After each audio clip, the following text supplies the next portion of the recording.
Tale of Forsaken Soils. First harvest. Undated. Something's eating the bayou. I must lead the grounded in the hunt for its mouth. The smell of its drool is in the air like a dew that clings to the fences, the trees, the trigger of a gun. I can feel its hunger. The same hunger I felt when eating the berries that grew from my mother's ribs, the turnips that bulged from her hips beneath the soft soil.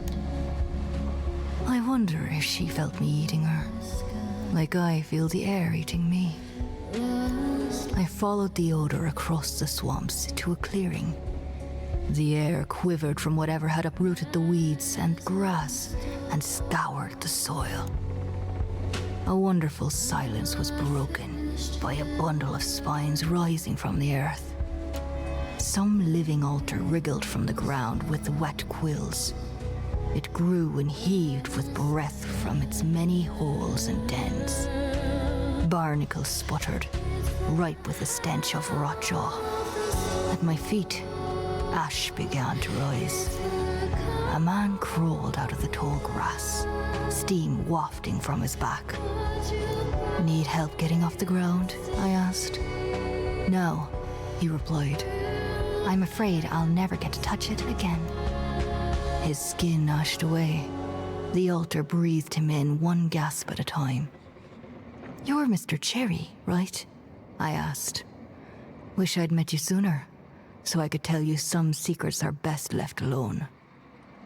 Some secrets must come to know of me, no matter the cost. He spat tar, disappeared more. Does the fox know the name of the rabbit it eats? I asked. Do you think it wonders what the rabbit feels? He laughed. He laughed himself away and out into some other world. Not dead, or even afraid of death, judging from the echoes he left behind. He'd stay a rabbit hunting foxes until the day he breathed his last. Almanac of the Swarm. First comb. Listen, little daughter. This tale will nest an egg inside your heart. Nurture it. Bless it with rotten mint and the bones of your enemies. You will need it hatched to go where I have gone. Only then will I hold you and say that you are beautiful. Only if you ascend with me will I call you mine. At the start of our ascension, we were a colony without direction. Hornets infiltrated our hive, and like we should have, we attacked as one. But somewhere along the line, we lost sight of our true purpose, to ascend to become the purest vessels of the sculpture's power. The targets, the corrupted. After Sophia's blood boat landed true on the murmur stone, it yawned open. Rip light poured from the stone's mouth. Blue, in curtains, divine. The first stage of our ascension was at hand. The death pack fled. Appendages from our Lord erupted as altars from cracks in the soil. 4 hunters more blessed by the sculptor than we rose with them. Bloated. Alive. Not alive. 4 drowned angels full of mud. We shot and fired and bombed and pushed, but they paired off. They pushed back with filthy weapons and insects I would have held so close to me. So precious and holy, but they sacrificed them. They should not be forgiven. To see them set my heart on fire, it made me doubt my vows. And so I crushed my heart to pull the trigger of my gun and believe once more. One of our brothers leapt from an altar onto the murmur stone, dynamite in his teeth.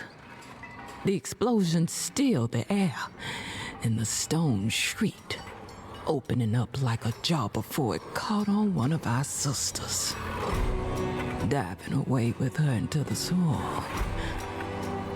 It ripped her apart, smearing a long red line as it went. I can feel it. Some queen is ready to descend from the fog and lay her lava with a quiet thorax.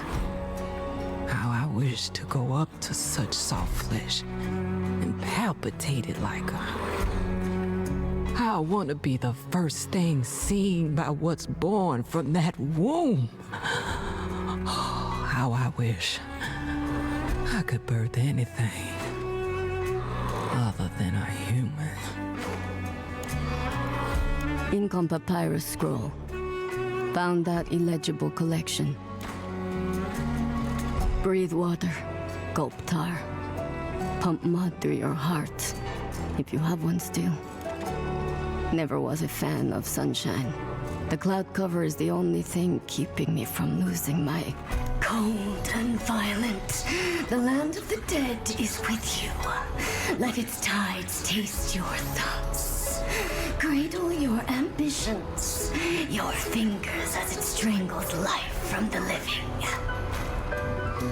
One moment, I'm back in the bayou, finding what I was sent here for. Then my sight splits in two, in four, in numbers I don't have the mind to count anymore. Like that damn witch told us, the land of the dead has sown its desolation here. Honestly, I always hated the bayou. Was almost happy to see it sink. Sink so far it feels like rising. At the bottom of the world is the sky, where our moon makes her knives so sharp. Was almost happy to see it dying. Found the helmsman with 2 smugglers. Still had that awful metal around his face. When he saw us, he tried to shoot me with an empty gun. What are you sailors more afraid of, I asked. Ghosts or capitans? Lafitte stepped out to join me. The helmsman ran, but stab, bite. Their eyes, remove them. The things they've seen, remove them. Feed them to the many thousand mouths that gasp, swallow, funnel to the land. I came to my senses holding one of the smugglers' heads, and an arm too. Oh well. The witch told us this might happen. That even if our drowned selves lost control sometimes, we were doing the right thing. Every blessing rides on the back of a curse.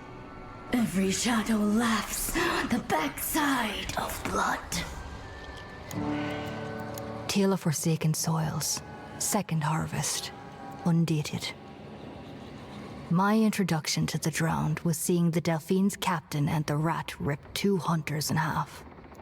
At first, I judged the amount of blood in the air as signs of rotjaw. I was wrong. Death seemed to be the only conversation to be had with these drowned creatures. But a stranger's hand stayed my rifle, tipping the barrel down. When I looked up, there stood a man in a suit with long coattails. He offered me a cup of steaming tea. Maybe speak somewhere less ghastly. He had my respect for sneaking so quietly through the bramble, so I obliged. We went to a train car made into a small outpost. The man smelled of earth and depths that should never be touched, covered up with perfume. He was an animal if animals sought to mate with money. Pretty country down here, he said. I eyed my tea, was afraid to drink it. Now, I know Finch departed this world with somewhat of a shaky reputation, he went on. But the operation you hunters are set upon extends far and wide, so I've come down to offer assurances. Bounties will still be paid. The parties I represent would hate for harvesting to diminish. I don't care about money.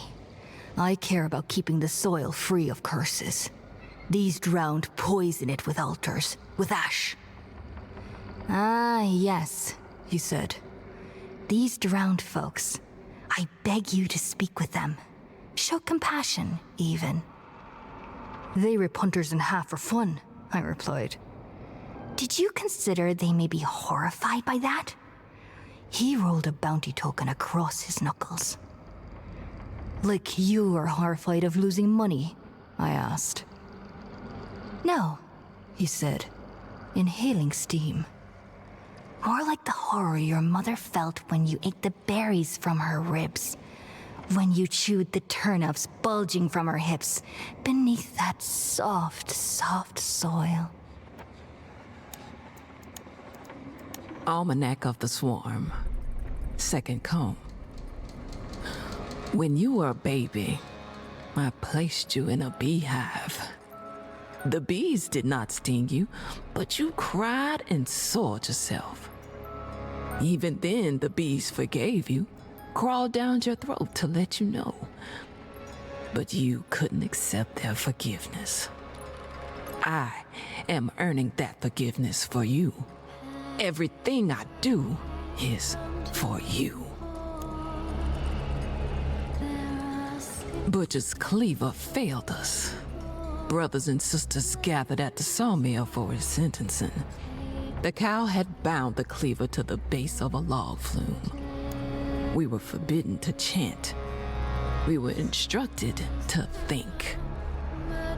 I am thankful for our leader bringing us together, the cow said. But I am ashamed of his failure in securing the Mummerstone's graven path, the passage to our lords. A brother hooted. A sister slid a katana through his throat. At the flume top, Morgan and Median poured out a large trough. Beetles glistened in the torchlight as they rushed in a black flash of abdomens. I spooned blood honey into the butcher's cleaver, and it drew in the swarm to envelop him. The sounds of insect ecstasy were broken by the crack of a rifle. The cow worked the action of his crag, and another shot rang out. The swarm of beetles took each bullet, shredding in a spray of mandibles, feelers, exoskeletons. We must imagine a new kind of violence, the cow continued. The way one creature does not stop eating another until its body is gone. More shots, more holy carnage, more beetles pouring down the flume to replace their fallen. See how they move? No leaders, no weak points, just purpose, pure and noble. We listened to the cleaver's muffled squeals as the beetles continued to feast on the honey, on him. We shall become like the swarm, he concluded. Find your own way, deceive, lie, incinerate. Surge until the graven path is found. If you fail, the other packs will ascend. Punishment is all that will await you. Ink on papyrus scroll. Found that illegible collection. Let us drink from the fountain of death. Here's to the hunter. Here's to... The kid whistled as he dug. Water poured from a hole in his cheek. 13th mate tracked some demented who were rounding up unpledged hunters with ropes. Try digging quietly, I told him, like the Capitan. We lifted a map from the helmsman's friends. All the smugglers' weapons were cached, ripe for the picking. Do you still see it? The kid gurgled, digging out more weapons. What you mean? You can never unsee the mount. It towers, always looms, runs the rain silver, blows ash that seeps through worlds. Its weight is the weight that makes all things sink. Oh, you mean that altar mount as tall as a mountain? Yeah, I still see it. Gonna be seeing it forever, I bet. Capitan and the kid handed me guns and dynamite bundles. The weapons were mud-caked. Holding them was the first time I realized I'd never be clean again. Kid, you ever just want to give up? I asked without meaning to. Sure, of course I do, he said. Then I remember, we're lucky. What a brat. A brat with enthusiasm. Guess I admired him for that. He was right. We could have been trapped in the land of the dead's desolation, turned into strange statues, devoured alive by myths we never heard of, which now roamed the dead swamps. 13th mate fired off a flare. The other packs had found us. It was time to drag all our fates underwater to drown, hand in hand. Tale of Forsaken Soils, third harvest, undated. The 4 drowned reeked. Dead fish smell misted out of their mouths as they panted. They huddled in shame around weapons and weeping altar.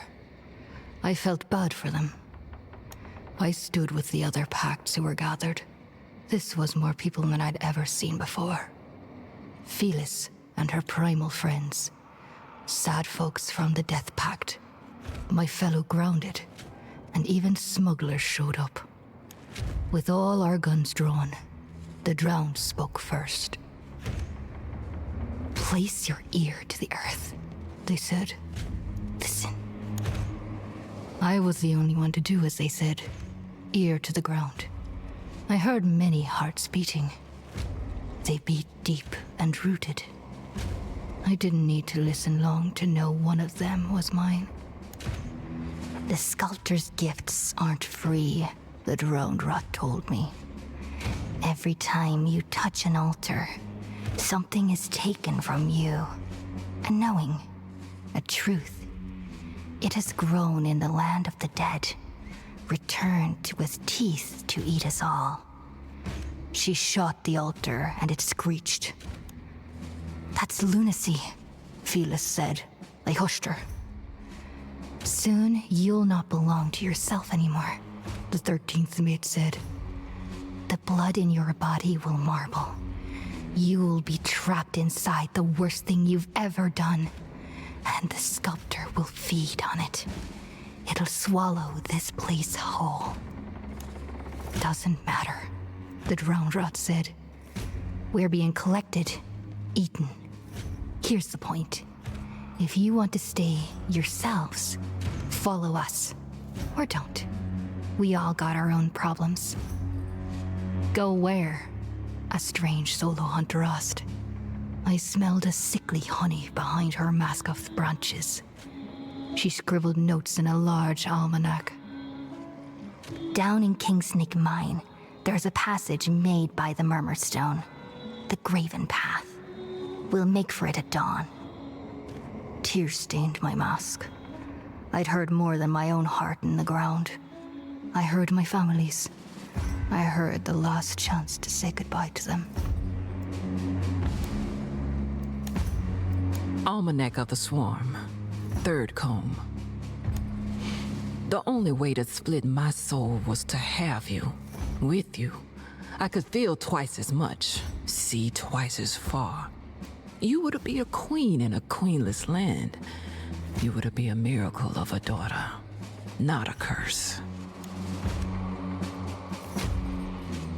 We demented got to the mine first and uncovered the passage. The cow was pleased. He spared me. My brothers and sisters had gathered plenty of others to bless the graven path for our ceremony. Bleed the path wider for us, he commanded. Deep underground, all sounds were amplified. 5 unpledged hunters were pinned by lances in a circle around the rift passage. Their blood leaked into the graven path and made it pulse with waters from the land of the dead. We tossed Mr. Cherry's equipment in. Knives, brackets, jars of organs, more knives and restraints. The hole widened. We worship our targets as devotees, acolytes, the cow told us. But perhaps it is the targets who worship us. We will seek them out. It is time to give them our blessings. We forced groups of unpledged through the graven path and stormed forth in their wake. 1,000 ship bells rang, and through their echoes, we sank. At the graven path's end, I slid into a fountain. In the distance, a great mound loomed, spiraled and kinked and made by giants of insect kind. Lightning flashed, and monsters hunched and furrowed in the distant mists. Legends unknown blocked me from this throne. So a legend myself, I set to become. Ink on papyrus scroll. Found that illegible collection. Those demented breached the graven path, went through before us. The drowned and I felt it in our lungs when it happened. We puked. It hurt us. Took everything we had to gather our supplies and lead just a handful of pact members to Kingsnake Mine. It wasn't much, but he'd have to do. We put the 5 hunters impaled around the path out of their misery. I asked for their names before we passed through, but the insane ringing of ship bells cleared them from my mind. We got spat out, and the swampland mazes of the land of the dead stretched before us. Every gooseneck bend and turn changed, distorted, each step of the way. Some new and horrible sculpture blocked our path. The first statue was a man making a fire, then a herd of white bison, followed by a one-legged woman nailed to a cypress tree. In a switchback of reeds, a priest screamed, frozen in white marble flames. A meathead impaled a man against the beam of some ceiling that wasn't there. Another man with a katana held back, ready to swing. We stopped at the statue of a train bent over a hill. Marching out of it were stone children holding guns. A moon-white sheriff Harden pointed them towards the mound. "What are all these statues?" Daughter of Decay asked. "They're sculptures, stories, legends and tales brought here by the Murmur Stone," I told her. "Why?" the kid asked. "What's the point of having all these stories?" He placed his hand on one of the children's guns, opened his mouth to swallow the rain. "They've come here," I told him, "so that the sculptor can figure out how all of them end." Teal Forsaken Soils, 4th harvest, undated. Down here, we were fruit that didn't need the sun to grow. No thirst, no hunger. Overhead was a moon with a rotten black scar like a goat's eye. Ash drifted up from the dead land and gathered there in piles. I heard echoes of Mr. Cherry laughing in its suit. It sounded like he was fighting the moon. A great mound rose from the south. When the fog cleared, it seemed to be a mountain, a tower, a volcano, and an insect nest all in one.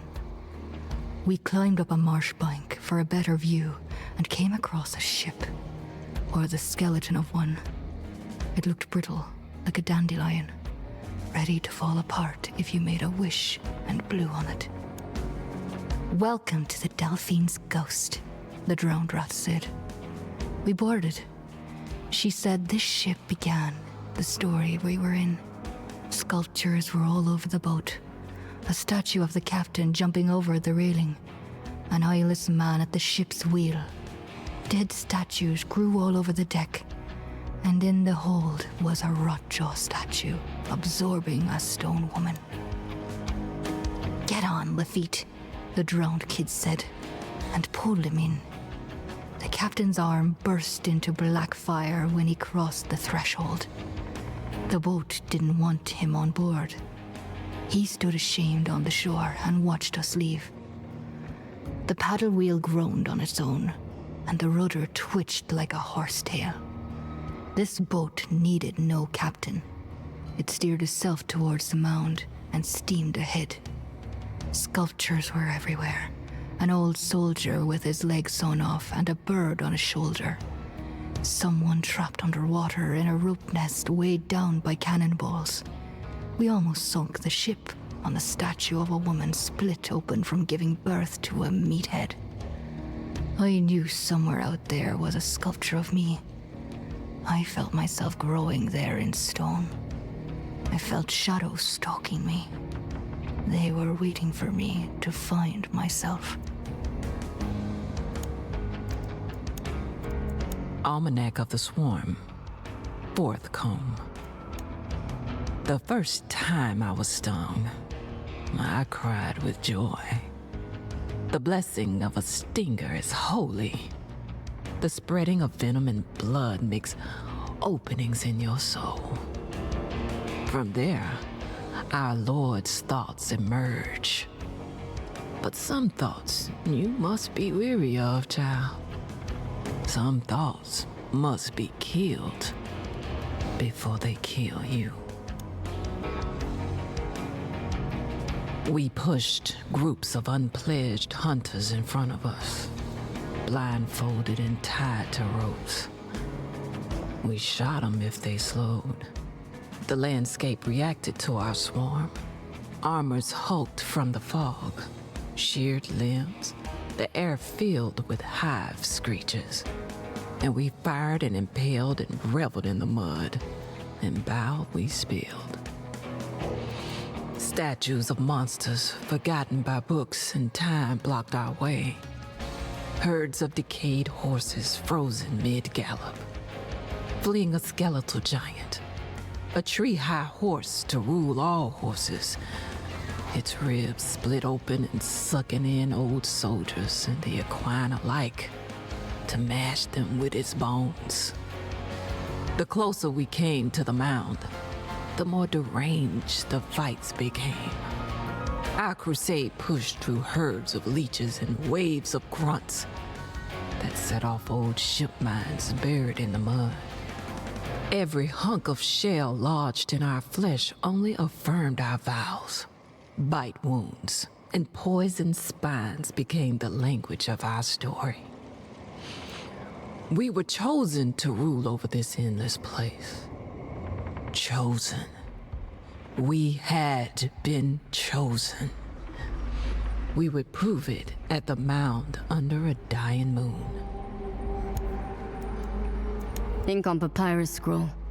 Found that illegible collection. Myths and curses from desolations past roam under an injured moon. Fables cannot die. Fables can only seek the blood of those who made them. Got pinned in a ravine. Something huge came from the Delphine's ghost. Seemed to give everyone a different vision. Fellas called it a landslide full of bones. Kid thought it was a giant serpent. That wormbite fella saw it to be a legion of knights with tombstones for heads. I called it something to shoot, and shoot it to sunken hell we did.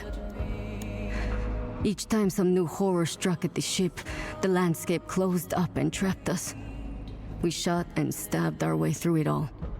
And at the ever-wandering center of the land of the dead, we found her, the creator of us four drowned. That white-haired witch who calls herself Lynch. She sat on a sculpture of rot jaw. In the gator's mouth, that Gar woman was nestled with a little girl on the tongue. They held a bundle of wilted lilies between them and laid fast asleep in the cradle of teeth. Strange sitting place you got there, I told her. It's a promise I've kept, Lynch said. Her voice still spoke only in my head, just as always. Great, I told her, jumping off the bow. You promised a plan if we brought the packs. Give it now. The Lord of the Dead is anxious. He knows I am to win our wager. A walkway of pillars and columns stretched away from us. There stood the Lord of the Dead. It was hard to make out its shape. Something like a man stabbed with 1,000 knives. Maybe just some unnamed thing you miss every time you blink. Let's hear it. The bet. The plan. Erase the bayou's history. Wash clean its transgressions and sins. I've channeled all I could manage into you four. Drain the rest from the mound, and your drowning will end. Sounds like a trap. What'll you gain from it? Lynch looked to the sky, flicked a knife at the moon.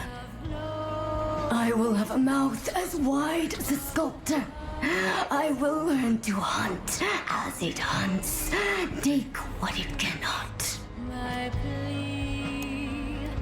Tale of Forsaken Soils, 5th harvest, undated. I made the ship stop in a pale glade where a statue of myself stood. It was of me as a little girl, sowing seeds into my mother's fingers. Sculpted bits of my cousins, siblings, aunts and uncles stuck through the soil too. I stood for a minute, a year, 10 dozen seasons of fog. I came all this way, I finally said, to share my harvest with you. I shot a hole in my statue. It bled over the garden. If I had tasted of them, it was only fair for them to taste of me. My life was theirs too.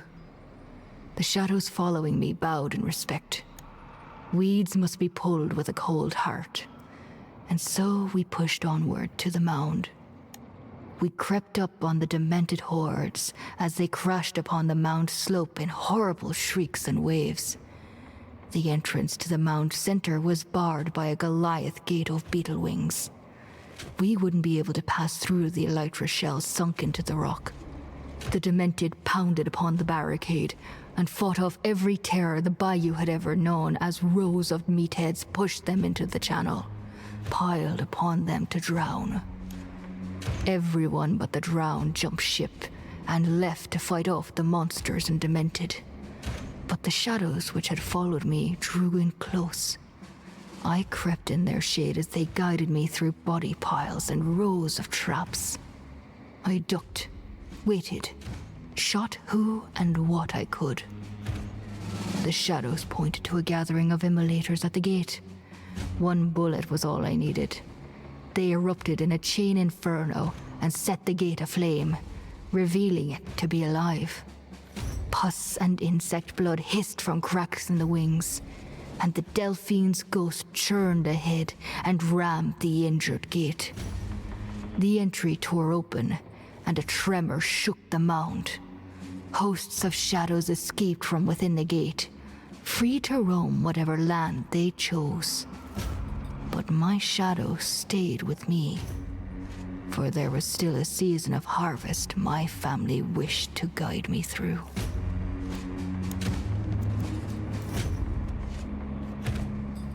Almanac of the Swarm, 5th comb.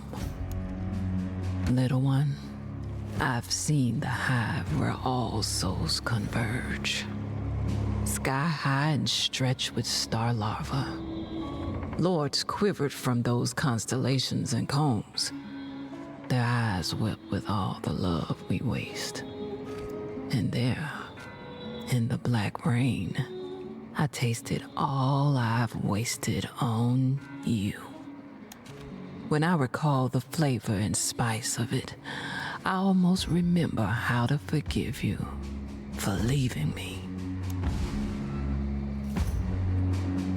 Cracks from the steamship's impact broke open the slope of the mound.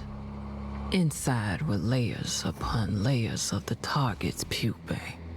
They spilled out, goo slick, tarnished and black in the fertilizer of banishment. My demented guzzled in their rawness. They slurped and burrowed into the pulsing nursery until they were out of sight. I didn't join them. They ignored the Delphine's ghost, but the ship's journey had not ended. It struggled against wind, and the ichor gushing out the gate. So I boarded in secret. I knew there was a greater miracle to behold beyond these gestating targets. And so, I left my kin behind to journey into the mound. Only the drowned were left aboard the ship, dead, quiet and still. The paddle churned for years, decades. Sculpted cones spiraled along the walls into the sky. Each glowed with stars, eggs, larvae, promises from beyond. After an eternity, We beached onto an island at the core. Every altar ever made was stacked in a maddening pile. To see it in dark sight was to stare at the sun. At the pile's peak was a platform for a statue, but it was empty. I abandoned ship, dodging gunfire from the drowned until at last I climbed upon the platform and made myself a legend above all others. A black rain poured from the high combs. I opened my mouth to taste it. As the first drop touched my tongue, I felt the rumbling of a queen about to descend. Energy flowed from the altars and swirled overhead. The walls burst and caved. An egg spiracle winded down from the center of the rift storm, and the fools fired their guns, their lances, tossed in flaming jaws and explosives that lit the cavern. All useless. I was to witness the molding of our desolations, Lord. I was to be a child to it. The kind of child my daughter was never brave enough to be. Ink on papyrus scroll. Found at illegible collection. Lynch lied. Figured as much. She meant to feed us to this thing being hatched. This monster born of desolation. I fired all my rounds anyhow. Tossed some depth markers for fun. Then I smelled a life bursting into flames. Lafitte finally made it to us. Came on an old rowboat. Rowed so hard one of his hands fell off. He flapped aboard and the Delphine's ghost blew its whistle in disgust. Whatever long-sowed punishment he earned scorched him with blue heat, orange embers. He looked ashamed, and at peace at the same time. This is what atonement must be, I thought. Don't think I'll ever seek it out myself. He burned and crawled into the engine room to open the boiler. Inside was a navigator's hell no artist could describe. Whatever its shape, he accepted it, hugged it even. Lightning and smoke roared from the smokestack. We abandoned ship as the Delphine's ghost said goodbye to the land of the dead and the land of the living, and vanished as a summer thundercloud rising around the madness that throbbed from above. Her bow crashed upon the hatchling and tore open its gulping throat. Black steam ballooned its gut and burst. Rest of our dynamite went off, and if this thing had a mind, it was blown apart with the force of a volcano. Your sins may be forgiven, though you will carry them always. May their scars live on forever. May you live to feel the unfeelable. Stormbolts struck the altars, and we heard every statue across the land shatter. The graven path flooded in on a surge of light. Brain chunks glowed in constellations upon the walls, thinking some last thought. The path spread a cover between us and desolation and splashed over the cave. It drank us in, spat us out all across the bayou, in trees, creeks, and on roofs and walkways. Wherever our stories end, it wasn't down there. Lynch said we 4 drowned hold all the bayou's sins now. I don't feel much different than before, though. Rain feels cool. Bullets cause pain, and pain reminds me I'm alive, or alive enough. A mosquito finds the sunlight warm on my cheek and drinks. I wonder what desolate plane it feels itself upon as the shadow of my hand covers it. I wonder if I'll be fast enough to pull my gun when that shadow comes for me.